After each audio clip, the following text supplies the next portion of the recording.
எந்த இடத்துல அவர் பேரை வைக்கல? கருணாநிதி கழிப்பிடம், கருணாநிதி குடிப்பிடம், இது ரெண்டுக்கும் தான் வைக்கல. இந்த காங்கிரஸ், பாரதிய ஜனதா, இந்த திராவிட பன்னிகளில் ரத்தம் குடிக்க ஒட்டி இருக்கிற உண்ணிகள் தான் பதாக வச்சிருக்காங்க. ஒரு பதாக உன்னால் நம்ப முடியாது. அவர் வலைவெளியில் இருக்கு.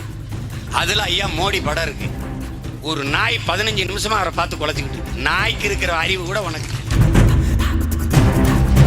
கையில காசு, வாயில தோசை, குத்தின முத்திர கொடுத்தாங்க சில்லற.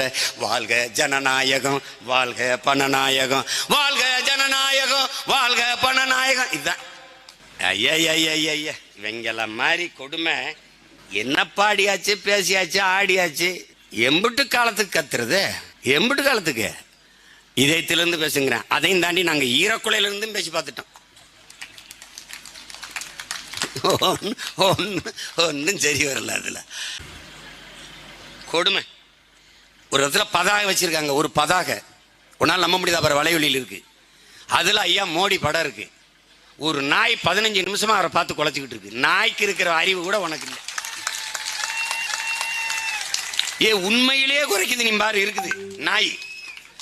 அதுக்கு தெரியுது இந்த இவர்கிட்ட சிக்கிச்சுன்னா நாய் படாத பாட அந்த நாடு மக்கள் படுவாங்கன்னு. நம்ம நிலைமை இந்த நாட்டு மக்களுக்கு வந்திருக்குன்னு குலைக்குது. உனக்கு ஒன்றும் கிடையாது. திராவிடர்களுக்கு என் மொழி செத்தா என்ன? என் மொழி செத்தா தான் அதிகாரத்திற்கு முடியும். சொந்த ரத்தங்களுக்குள் யுத்தம் சிந்துகிற ரத்தத்தை நக்கி குடிக்கிற ஓநாய்கள் தான் இந்த திராவிட இந்திய ஓநாய்கள். இந்த காங்கிரஸ், பாரதிய ஜனதா, இந்த திராவிட பன்னிகளில் ரத்தம் குடிக்க ஒட்டி இருக்கிற உண்ணிகள் தான் இந்த கட்சிகள். தனித்துவமே கிடையாது. என்னை கேட்பாங்க, நீ முதல் கையெழுத்து எதுக்கு போ? முதல் கையெழுத்து முதலமைச்சர் கையெழுத்து தான் போடுவேன், இல்லைன்னு செல்லாது. இல்லை, முதல் கையெழுத்து முதலமைச்சர், அதுக்கப்புறம் அடுத்த கையெழுத்து. இதுக்கெல்லாம் ஒரு கையெழுத்தா? போடுறா எழுத்து, மூடுறா பூட்ட போடுற. வந்த உடனே 4 மாசத்துல கல்லு கடையை திறந்துடுவேன். பனை 3 மாசம், அதுக்கப்புறம் தென்னை 24 எப்பவும் இருக்குது. தென்னம்பால், பனம்பால், மூலிகை சாறு கடையெல்லாம் திறந்து நிறுத்திட்டு மூடுறான்டுவேன்.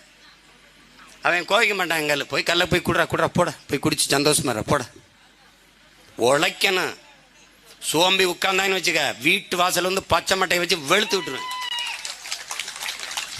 இதே திட்டம் என் அன்பு தம்பி தங்கைகளே, அருமை பெற்றோர்களே, சுவிட்சர்லாந்துல குடிகளிடத்திலே அரசு சொல்லுது, யாரும் வேலைக்கு வர வேண்டாம், வீட்டிலே இருங்கள், மாசம் 6 லட்சம் கொடுக்கிறோம். மாசம் 6 லட்சம். யாரும் வேலைக்கு வர வேண்டாம், வீட்டிலே இருங்கள், மாசம் 6 லட்சம். மக்கள் வீதியில் வந்து போராடிட்டான். ஏன் போறான்னா, 6 லட்சம் ஏன் கொடுக்குற? நான் செய்கிற வேலையை செய்யாம வீட்டில் இருந்தா அந்த வேலையை யார் செய்ய வருவா? வேற நாட்டில இருந்து வருவான். வேற நாட்டில இருந்து வந்தா அவன் குடியுரிமை கொடுப்ப, குடியுரிமை பெறுவான். நான் குடியேற்றவன் ஆயிருவேன். அதனால நீ 6 லட்சத்தை நீனே வச்சுக்க, நான் வேலை செய்யறேன், சம்பளம் கொடுன்னு போயிட்டான். அவன் நல்லா தலைப்பனுக்கு பிறந்து மானம் ஜோடு ஜோரனை எல்லாம் இருக்கு. நமக்கு எது வேணாலும் இலவசமா வரணும்.